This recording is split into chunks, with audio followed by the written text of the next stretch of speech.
Hi, Filter, again. Early today, I was looking at a video from Mundane Matt, and he pointed out something very interesting. Apparently, he made it on the 7th of February. I just saw it today. But it turns out Marvel Comics is finally going to drop its politics, its SJW kind of virtue signaling kind of thing that it's been shoved down the throats of its readers.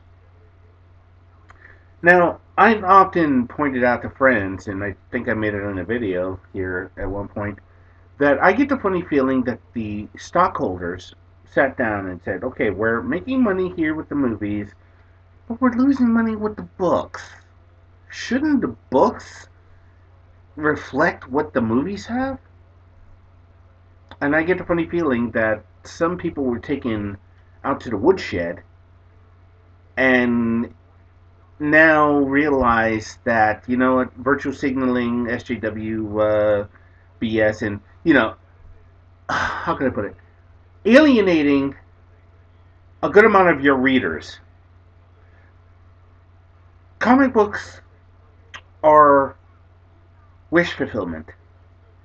We wish we had the power to do things like stop the train from hitting the car with the person stuck inside it, stopping the dope dealer, stopping the mob boss, saving people from a natural disaster. That's all it is.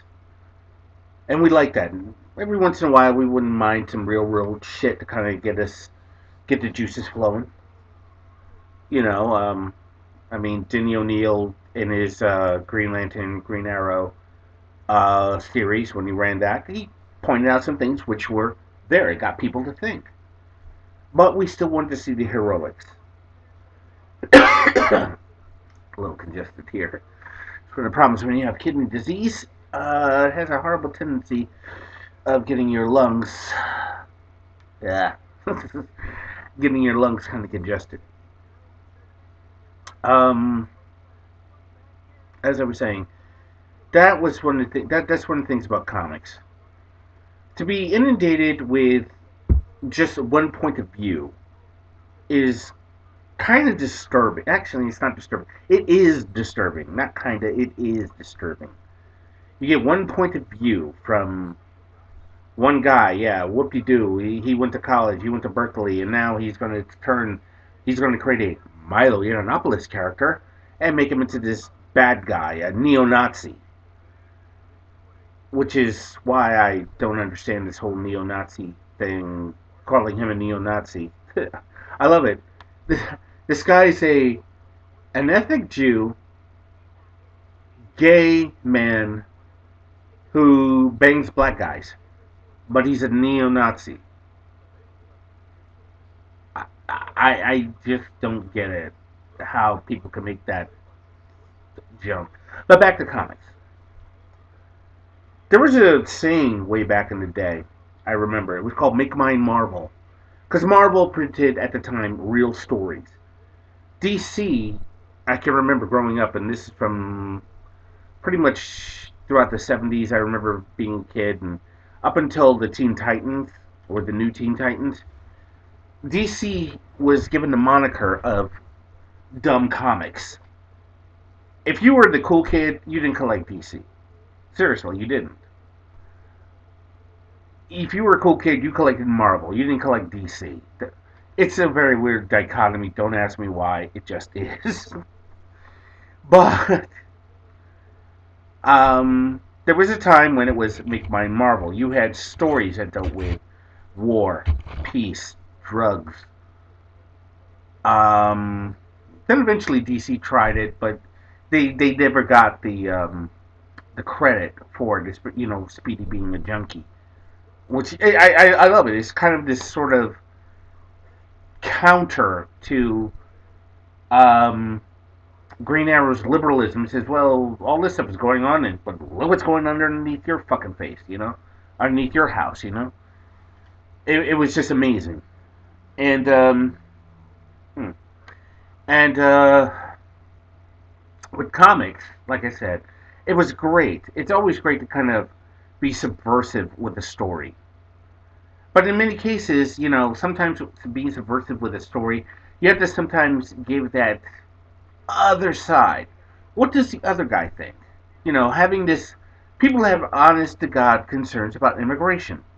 Putting those honest to God concerns in the form of the Red Skull is ridiculous.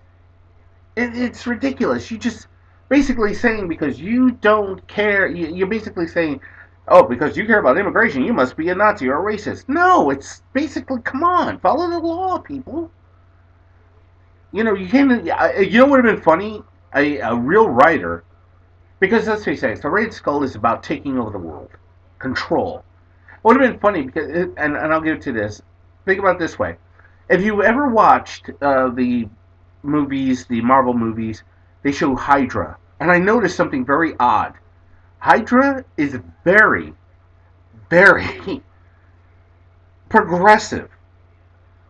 There are black, white, Asian members of Hydra, Hispanic members of Hydra on the TV series. Now think about that for about 5 seconds.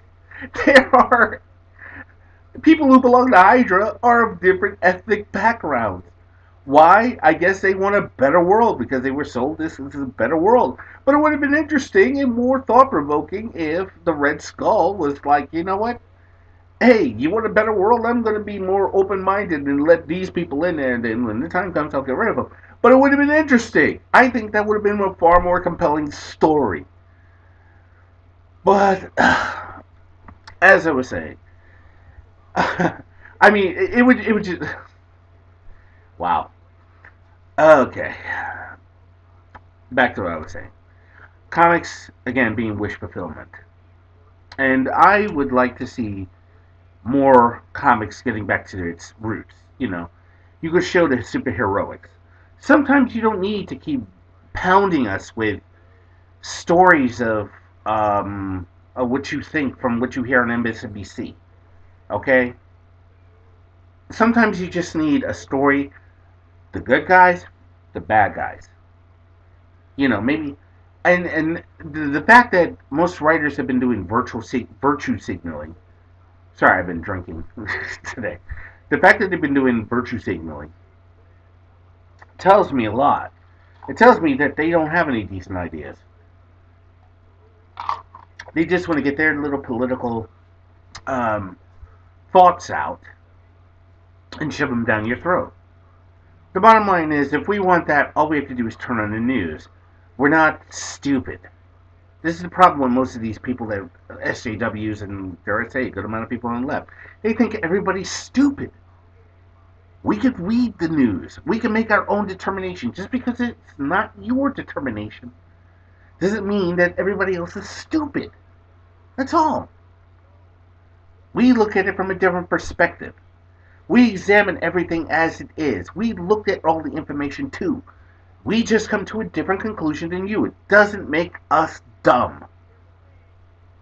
It doesn't make you dumb. If it's somebody on the right that has that mindset, I said, no, it doesn't make them dumb. It just means that you come to a different conclusion. That's all it is. A different conclusion.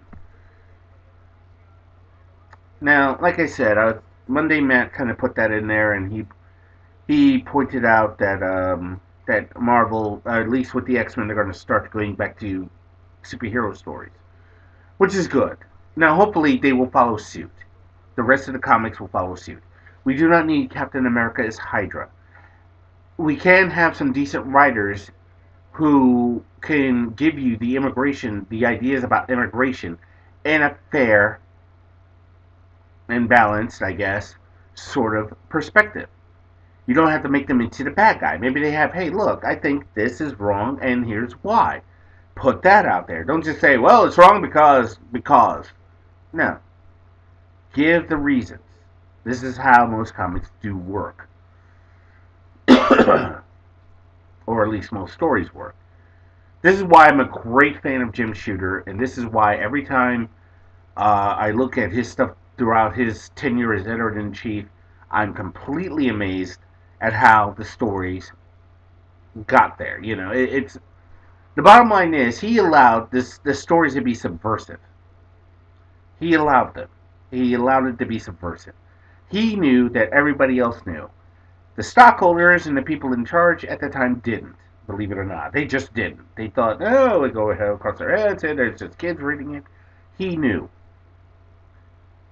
Most people, again, will call him a dictator, but then again, he had 9 years of editorial control that gave us some of the best books.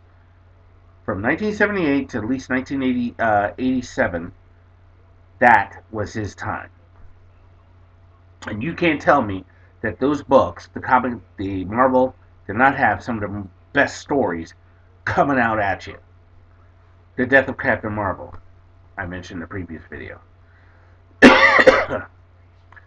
What I'm saying is, I hope this is the beginning of comics getting back to its roots of heroism.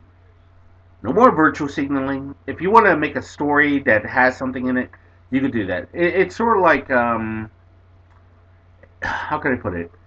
It's all right to do, let's say, Law and Order, okay? And every once in a while they do a ripped from the headlines kind of thing. I'm doing air quotes a lot.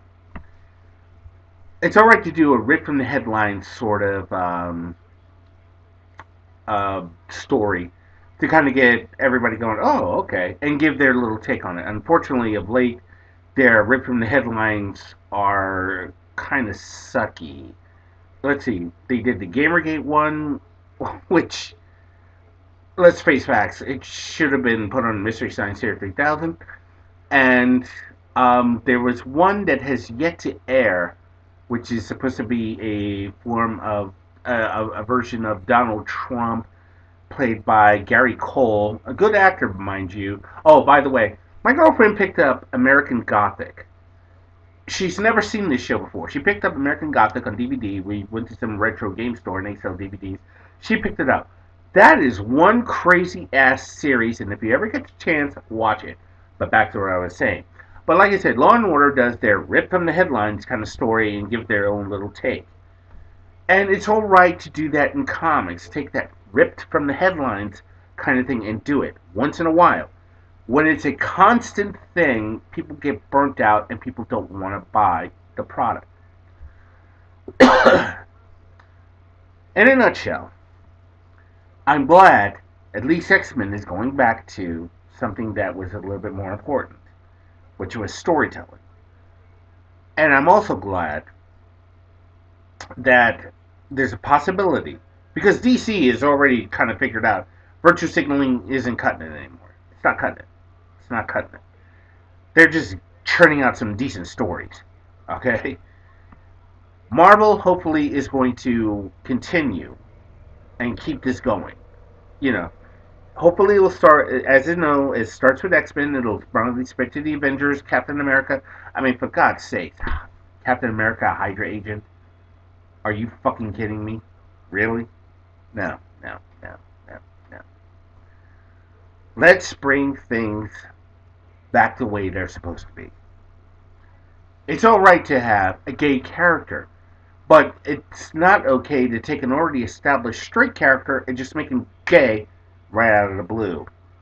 It's stupid. It disturbs the continuity. I know they do shit like this in TV shows, and even in it, that's like the most annoying thing you could ever watch on a TV show. You know, where a character starts out as kind of okay, and then all of a sudden, when you look at it years later, it's like, how do you go from A to B? Good example of this. Um, Potsy from Happy Days, if you ever seen that show. In the first two seasons, he was okay. And then all these other seasons, he was like this moron. Same thing, you go back to Two and a Half Men. Alan was sympathetic, and all of a sudden he seems like a dick for no apparent reason. Huh, that's just that. Well, at the end of the day, I'm just going to say this. Make mine Marvel again. I should have hats. I should have hats made like that. Make mine Marvel again. And I'll have it in blue. Yes! Because red, they'll attack me because they'll think it says "Make America Great Again." And that's kind of sucky. So. Yes! Make mine Marvel again! Yes! Copyright.